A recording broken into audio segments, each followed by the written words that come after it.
everyone, welcome back to another tutorial from Gaming for Beginners. Today in this video, I'm going to show you how to turn on flashlight in Once Human game. Many players in Once Human find themselves in dark corridors or night missions where visibility is limited. So here is a step-by-step guide to help you turn on the flashlight and navigate your surroundings efficiently. First of all, launch open the Once Human game on your device, and once you're inside the game, go ahead and tap on the 3 menu button at the top right corner.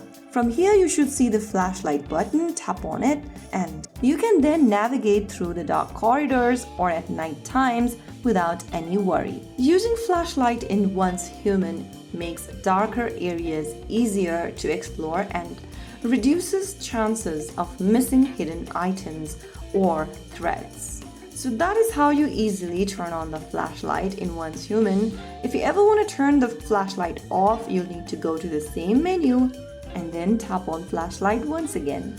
And there you go. It is that simple. So that's how you can easily do it. If you found the video helpful, don't forget to like, share and subscribe to our channel. I will be back again in the next episode. Thank you for watching.